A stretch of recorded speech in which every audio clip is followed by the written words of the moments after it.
Thanks so much to Helen and Molly for this event. It's a real honor to speak here. Yep, and apologies if I rush through, especially slides that echo what others have previously presented. But I've got a lot of ground to cover, as you can see from the title. So I found this image really striking. This is an image from Hiroshima after the bombing, actually, but I just found it so remarkably similar to the post-tsunami scenes that we all remember from 2 years ago. And of course, the comment has been made that even by the likes of the Prime Minister of Japan at the time, that the events of March 11th, 2011 are similar in magnitude and importance as things like the Hiroshima atomic bombing to the Japanese nation. So this is a view of Fukushima Daiichi before the catastrophe began. And I was invited on a speaking tour of Japan in August of 2010, 7 months before the catastrophe. And I stood on a bluff over the Pacific that looked down on Fukushima Daiichi. My first stop was Okuma and Futaba on this speaking tour. So 3.5 miles to the north, I could see the 6 reactors like this. And 3.5 miles to the south, from where I stood, I could see the Daini nuclear power plant with 4 reactors. And it's little known, but a single off-site power line is what saved Daini more operating reactors than at Daiichi from a similar catastrophe. Several off-site power lines were lost to the earthquake. The emergency diesel generators were lost to the tsunami. And that was the kind of scenario that Prime Minister Khan, his, at the time, Chief Cabinet Secretary Adano, admitted to the Rebuild Japan Initiative Foundation, and the headlines came out on the first anniversary of the Fukushima catastrophe. They feared a demonic chain reaction of atomic reactor meltdowns and pool fires. 6 reactors, well, 3 operating at Daiichi, but 7 pools at Daiichi. 4 operating reactors at Daini and 4 pools. 1 reactor and 1 pool at Tokai, closer to Tokyo. And that's where the headlines came from about the possibility of having to evacuate Tokyo if that worst case scenario had played out. 30 million people. But something that the filmmaker Kurosawa envisioned in his film Dreams in 1990 in the part called Mount Fuji in Red, atomic reactors exploding behind Mount Fuji as seen from Tokyo. So here are the explosions at the Unit 1 and the Unit 3. And the aftermath in mid-March of 2011. But it's not the first time, and I should mention that the reactors, of course, are General Electric Mark I boiling water reactors, so there's an instant tie between this Japanese catastrophe and U.S. involvement. But of course, our nuclear involvement, so to speak, goes back 70 years. And we just held a conference in Chicago to mark the 70th year since Enrico Fermi fired up the first atomic reactor in the world, the Chicago Pile 1, as part of the Manhattan Project, the race for the bomb. So you can see an image, an artist's rendition of the pile there, and this is Enrico Fermi. And the title of the conference was A Mountain of Radioactive Waste 70 Years High. So, of course, this was all about the bomb. And these are images of the mushroom clouds at Hiroshima and Nagasaki.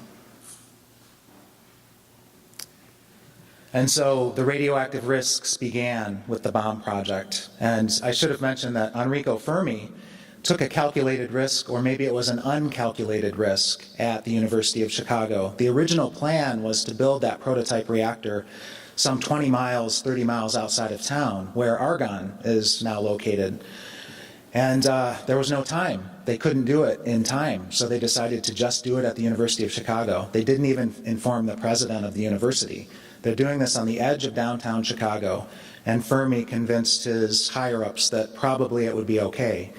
But some of his graduate students were assigned the task of what they called the suicide squad, and this was to pour a chemical solution onto the pile if something went wrong. There was another individual called the safety control rod axeman, who literally with his axe would chop a rope that was over a pulley and drop the control rod into the out-of-control reactor. And that term, scram, still sticks in the nuclear power industry. But as we saw at Fukushima Daiichi, you can scram a reactor when a 9.0 earthquake strikes, but the decay heat is enough to melt it down if you can't cool the cores. So again, with the history, we see Oppenheimer and Groves at the Trinity blast site. This was the precursor to the Nagasaki plutonium bomb and the aftermath of that shown. They didn't have to test the uranium bomb. It was sure to work, so they didn't test it.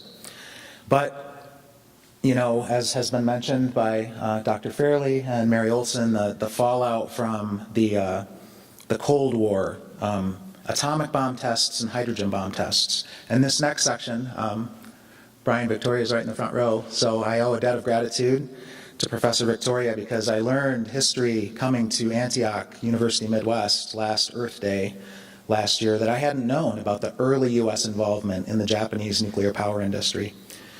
So, atomic weapons testing in the Pacific. In mid-March of 2011, I happened to catch one of the episodes of CBS Evening News with Katie Couric, and it was about Fukushima that day, and they showed these images on the right of the USS Ronald Reagan crew swabbing the decks in radiation protection gear because of being blanketed from Fukushima. And it just harkened back to these images from as early as 1946. And granted, that's a photo op. You can see the sailors are smiling, but they bore the brunt of that health damage over the years and decades after that. They are the atomic veterans. So the atom bomb testing going on in the Pacific, a Cold War arms race with the Soviets well underway, and President Eisenhower gives a speech called Atoms for Peace at the United Nations in the early 1950s. And Arjun Makhijani at IEER has written just an incredible book, if you haven't read it. It's called The Nuclear Power Deception. It came out in 1999, and I learned a lot about the propaganda machine, which was Atoms for Peace. Because uranium mining and milling and processing and enrichment all had to be expanded for this arms race we were in with the Soviets. But how to sell that to the American people? Well, Atoms for Peace. It put a smiley face facade on this major expansion of all things nuclear. And remember, this is the early 1950s. The first so-called civilian atomic reactor was not fired up in Shippingport, Pennsylvania, under the direction of the head of the nuclear navy. So it's a civilian project, but it's a nuclear submarine reactor built on land, just to get it going. A lot, or even most, or even all of the uranium in this country that was being mined and milled and processed and enriched was feeding the arms race for not years, but decades, until the commercial industry started to really show up in the 1970s. And then the uranium supply started to shift over somewhat to fuel those reactors. So this, again, the history that I learned from Brian Victoria. Castle Bravo was a series of hydrogen bomb tests that the United States carried out at places like Bikini. And on March 1st of 1954, the Bravo test got a little out of control. Edward Teller was involved in designing this bomb, as were other scientists, and they miscalculated the yield of this explosion. They expected a 5 megaton blast, and they got more like a 15 megaton blast. And it still is the worst radiological contamination incident in the history of U.S. nuclear weapons testing.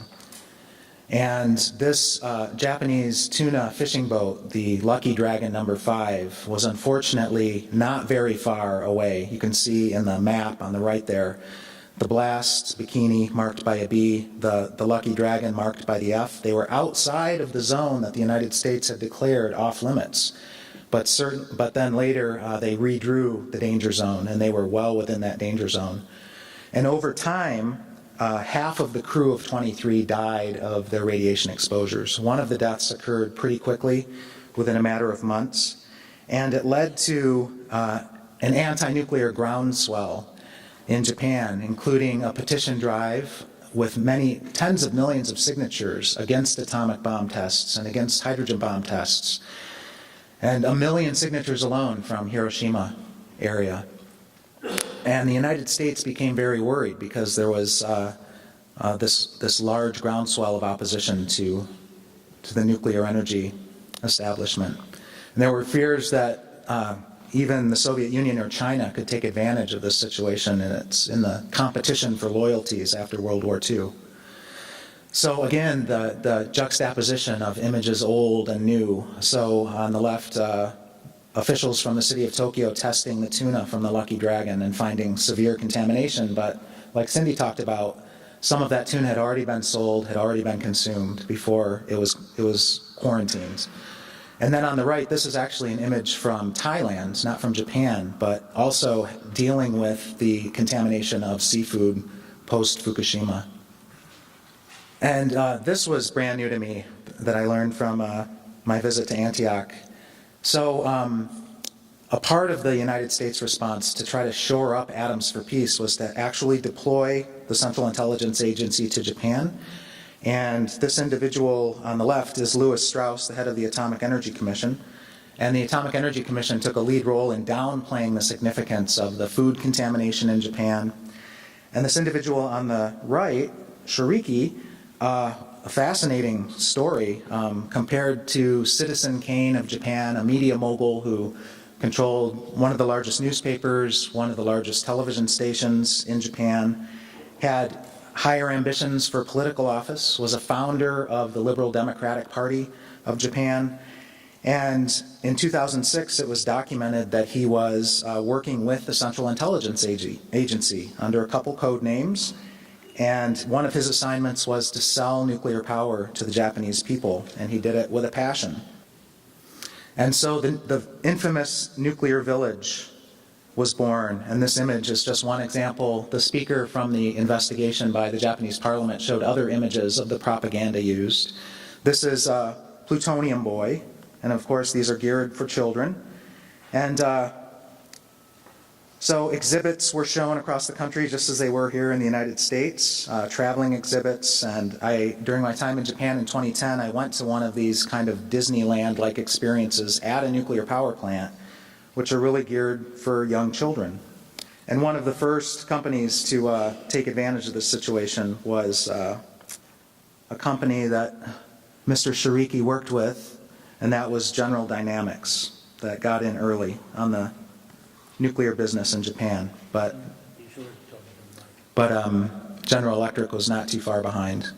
So here's a grand total of about 140 atomic reactors in the U.S. 104 are still operating, but you got to take off Crystal River, Florida, 103 now. Take off Kewaunee, Wisconsin, 102. Sorry that Canada's not on the map because there are 20 plus reactors in Canada, but take off Gentil 2 in Quebec. So there are dominoes on the brink of tipping over, and we need to shut them down before they melt down.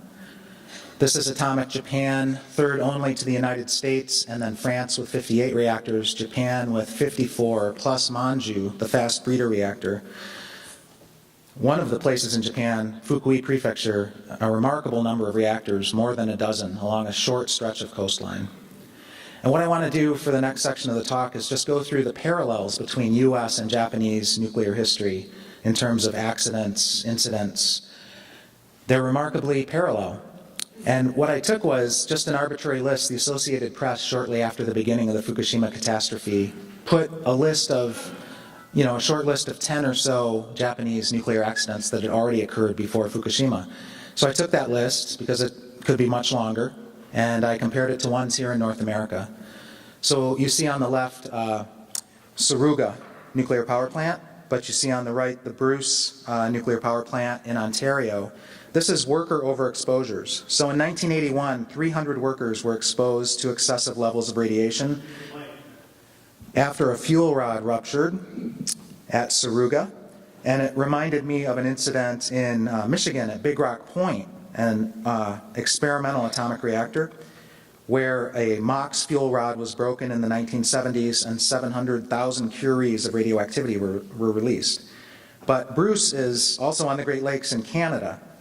And just recently, in 2009, there was an exposure of hundreds of workers to alpha particle radiation when they were grinding through contaminated pipes. They had no respiratory protection on. And before moving on from the Bruce slide, I just wanted to mention that this is one of the biggest nuclear power plants, certainly in North America. It's the biggest, and even in the world. There's a total of 9 reactors on this site. They're even proposing a low and intermediate level radioactive waste dump for all of Ontario's 20 reactors worth of wastes, a burial site 400 yards from the water of Lake Huron. But there are a half dozen communities, mostly populated by Bruce workers, that want to be the high-level radioactive waste dump for all of Canada. And the Great Lakes is 20% of the world's surface freshwater drinking water supply for 40 million people in North America. So this next parallel is sodium fires. And you see Manju and Fukui Prefecture suffered a bad sodium fire in 1995. Videotape footage of the damage was concealed for a time and then later got released. But Fermi Unit 1 in Monroe County, Michigan suffered a sodium fire, suffered tritium leaks in 2008. And what's remarkable about that is it had permanently shut down in 1972.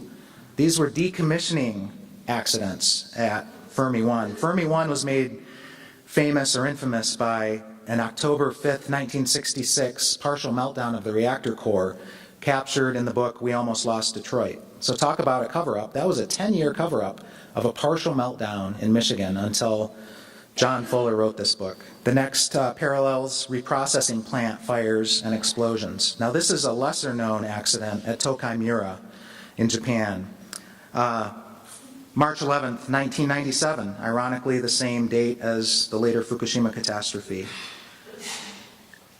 And 40 workers were exposed to radiation in this reprocessing. So the parallel in the United States is right here in the state of New York at West Valley near Buffalo, a commercial reprocessing facility that operated from 1966 to 1972.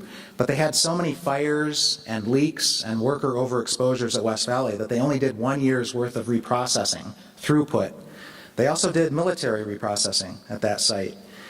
And the cleanup bill at West Valley is between $10 and $27 billion.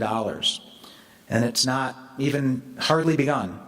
And if they do not clean that site up, it is going to erode into Lakes Erie and Ontario over time. So it has to be cleaned up.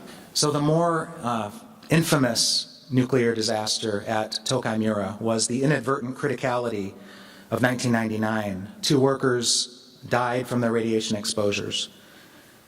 And another inadvertent criticality took place in 1999, but again, the truth was covered up for 8 years, and it wasn't known that there had been a 30-minute, I believe, criticality in the reactor core. Sorry, 15 minutes. And a similar thing had happened at Fermi Unit 2, which I'll show on this slide. Fermi 2, which is the biggest General Electric Mark I boiling water reactor in the world, same design as Fukushima Daiichi, only as big as Units 1 and 2 at Fukushima Daiichi put together. They had an inadvertent criticality in 1985, and the watchdog, Michael Keegan with Don't Waste Michigan, outed it, and it kept that reactor shut down for 3 years because they didn't have a permit to run the reactor. They just did it accidentally. Luckily, no one was hurt. So the safety cover-ups continued. Tokyo Electric Power Company, the book about Tokyo Electric is called Dark Empire. So it starts to capture their behavior. So in 2000, 3 TEPCO executives were forced to resign after the revelation that in 1989, the company had ordered an employee to edit out footage showing cracks in nuclear plant steam pipes in video that was shown to regulators. Of course, they eventually were allowed to restart their reactors. And there was another cover-up in Japan that was outed by the Japanese anti-nuclear movement. Eileen Miyoko Smith at Green Action told me this story. The British Nuclear Fuel Limited mocks fuel supply with falsified quality assurance figures, that it took tremendous efforts to document this, but they did, that those were falsified figures. They simply photocopied the results of earlier batches, so to speak, cut and paste, which caused a huge delay in the plutonium thermal loading in Japan. So another cover-up I want to mention here in the United States is Davis-Besse, Ohio, which had a massive corrosion hole in the lid of the reactor in 2002 and operated to within 3/16 of an inch of breaching the lid through nearly 7 inches of carbon steel. And again, cover-ups. Video footage was edited before the NRC was allowed to see it. This photograph, though, the NRC had in its possession, still did not take action. This is a lava stream, so to speak, of boric acid crystals and rust coming off of the lid. And the former NRC chairman, Richard Meserve, his fingerprints are all over this near disaster. Junior inspectors at NRC wanted to shut the plant down, inspect, see what was going on. Meserve and other senior management at NRC allowed the reactor to operate to the brink of disaster. And the Office of Inspector General at NRC later reported that NRC had prioritized company profits over public safety. Meserve resigned shortly after that report, and unfortunately is still brought to Tokyo, as in December, for consultation on nuclear safety matters. He also is the chairman of all things nuclear at the National Academy of Science, even though he serves on 2 for-profit nuclear utility corporate boards, Pacific Gas and Electric in California and Comanche in Texas. And through grassroots activism was forced to recuse himself from the current radiation study on cancer incidents associated with nuclear power plants in the United States. So more examples of the close parallels between the US and Japan. There have been not radioactive, but steam accidents where workers have been killed. So at Mihama, Unit 3 in Fukui, again, 4 workers were killed after a steam explosion. The subsequent investigation revealed a significant lack of systematic inspections at Japanese nuclear power plants. Surrey in Virginia, which David Lochbaum mentioned yesterday, may have cleaned up its act a bit after 2 separate steam fatality accidents. One killed 2 workers in 1972, another one killed 4 workers in 1986, and that's the single largest loss of life at nuclear power plant in the United States. Surrey's also infamous because they're experimenting with dry cask storage out there. They have a real smorgasbord of different cask models, and they've had problems. They've had leaks of the inerting heat transfer gas out of one seal, perhaps out of a second seal. It hasn't leaked completely out, but if it does, oxygen can get in, the waste can overheat, and you can have corrosion of deterioration of the fuel inside. This slide is about radioactive steam releases. Now, these are not scalding people to death, but they do contain radioactivity that then leaves the site. Daiichi had such an incident in 2006. A really controversial one was the January 2012 steam release from a failed steam generator tube at San Onofre in Southern California. The 2 units at San Onofre are still shut down, 14 months now, due to a faulty design and fabrication of steam generator replacements, which cost $617 million. And for details on that, Arnie Gunderson is the expert witness for Friends of the Earth on this matter, and hopefully those reactors will never start up again. There's a groundswell of anti-nuclear activism in Southern California to keep them shut down. So earthquake risks.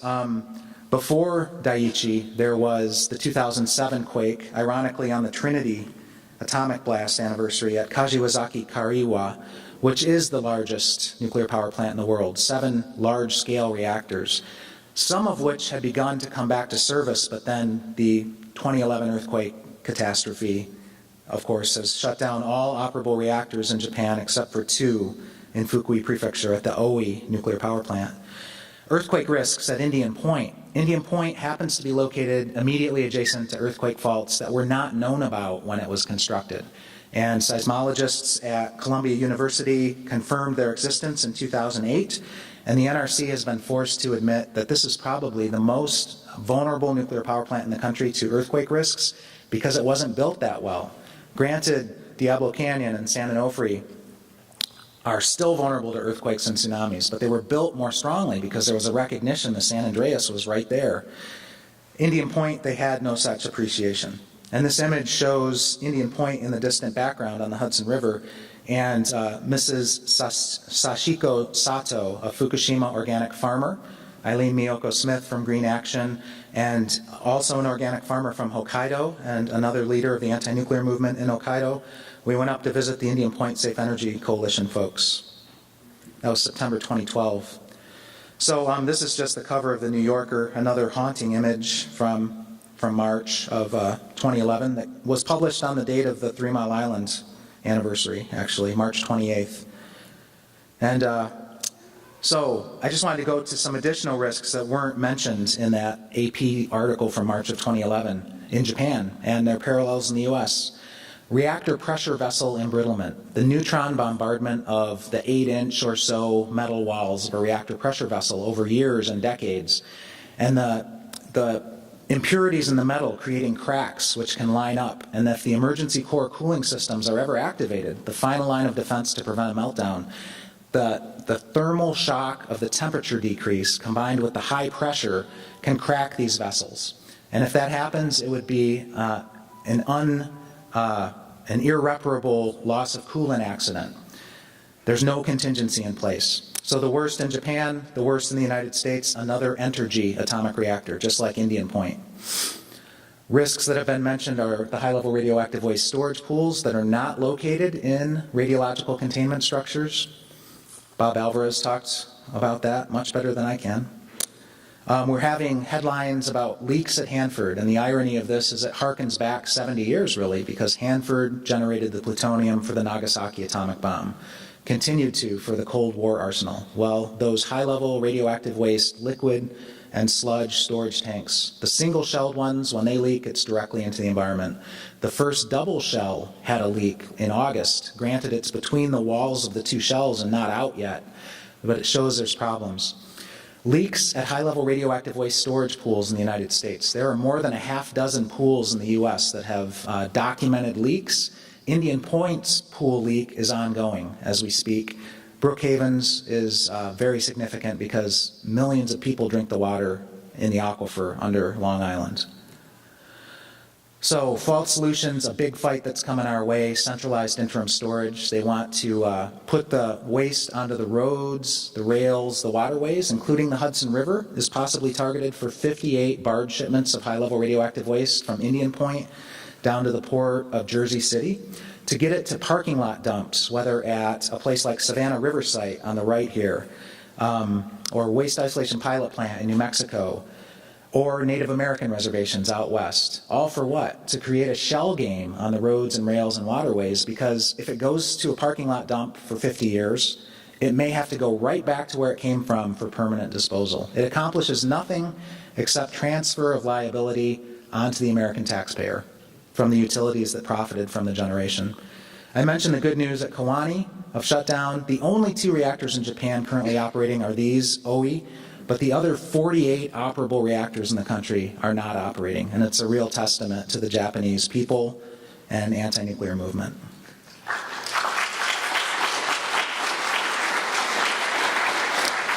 A lot of this has already been talked about by previous speakers. The 1972 warnings that the Mark I was a catastrophically flawed reactor. The GE3 blew the whistle in 1976. Also in 1986, the NRC's point man at 3 Mile Island warned about the Mark I. So we have a campaign at Beyond Nuclear called Freeze Our Fukushimas. In the immediate aftermath of the Fukushima catastrophe beginning, we prioritize the Mark I's and Mark II's. If we can't shut these down for safety risks, then what can we shut down after Fukushima? The Japanese parliament identified collusion between regulator and industry as the root cause of the Fukushima catastrophe.